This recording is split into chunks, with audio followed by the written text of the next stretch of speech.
Gabriela Alvarez Martinez is a student of food and people. After studying community health at Brown University, she shifted gears and enrolled in the Natural Gourmet Institute, where she trained as a health supportive chef. She has cooked throughout the United States, building community in Brooklyn, upstate New York, and Puerto Rico. After 6 years of running Liberation Cuisine, a catering business she founded in 2015, Gabriela is incorporating more storytelling and now uses digital media to engage people in relating to food and herbs as medicine. Gabriela also consults with restaurants to develop culturally authentic and earth-based menus. Gabriela, will you share your story with us? Yes, thank you for that introduction. Hello, everyone. I started cooking professionally because I wanted people to feel loved and worthy of good nourishment. After 6 years of building up my own business called Liberation Cuisine, things looked pretty good. I was a chef, I was my own boss, I was the owner of this catering business that had had its most profitable year to date.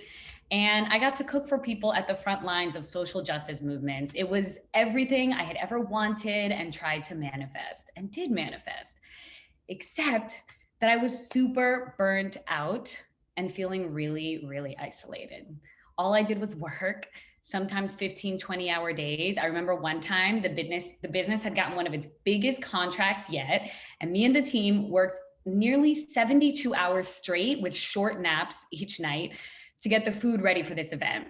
I remember my teammate Chris had to fry fresh green plantain chips, because that's what the menu had, for 200 people. Do you know what that is? It took hours.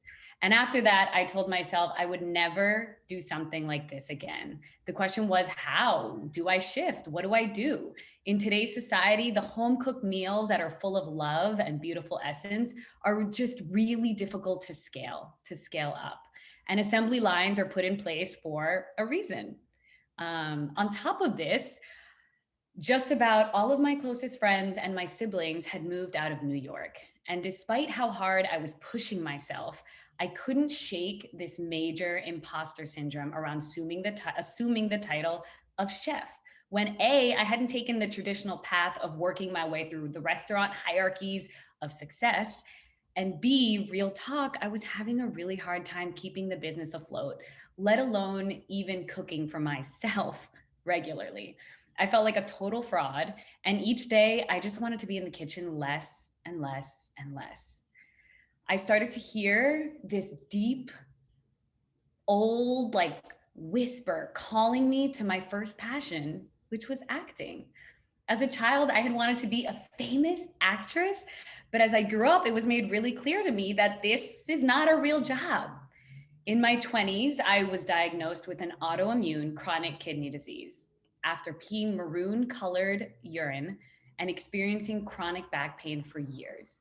It's called IgA nephropathy. So what happens in my body is that, especially when stress and exhaustion are high, the kidney filters sort of turn on themselves and they start to destroy themselves.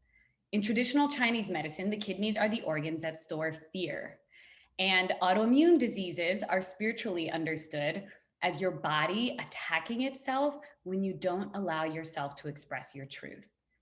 In response to this fear of me going for this lofty yet really genuine dream of acting that I had, I was working harder and harder to succeed as a chef, when in actuality, I didn't really want to be a chef. I'm not obsessed with the craft of cooking that you need to be a chef. What I wanted was to make people feel loved and worthy of good. And then enter COVID-19 global pandemic, and it was like everything had been moving so fast. And then within just a matter of days, everything that had been in store for Liberation Cuisine, vending at this big food market, opening a brick and mortar location, it was all canceled. But more than that, I lost this huge part of my identity as this chef and my role in the world as someone who cooks for people. And looking back, there were months of disbelief and loss that I didn't really know or want to process. Simultaneously, I felt sort of a bit of relief. The rigor of working in a kitchen and the rigidity of what's acceptable under the umbrella of chef had been keeping me in survival mode. And trying to keep up with this hustle was literally going to shorten my life. I had lost track of the compassion for myself and my body through this journey. So the quarantine forces me to face what it means to live with a chronic disease and to go back to the basics of eating 3 meals a day and drinking 8 glasses of water a day. On some level, I knew that IgA nephropathy was actually going to be my medicine. And it did really invite me to be courageous through this huge life transition that I was having. It was a pause from these high expectations that allowed me to sort of prioritize my childish, simple, unfiltered joy. I knew that I couldn't live this life. I could not live this life without giving my childhood self at least a small chance to just take an acting class, despite the fears of messing up or what people would think of this weird detour I was doing. I just needed to free myself to choose my own path, no matter how outlandish it seemed to folks. So over the course of several months, I did enroll in acting classes and I loved it. I learned that actors have to approach a character without judgment.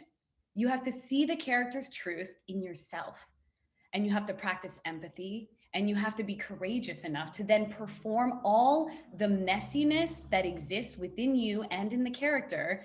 And sometimes it's really, really ugly in front of an audience. I remember the first time I completely gave myself over to the truth of a character. And this character was furious and so brokenhearted at the injustices of the world.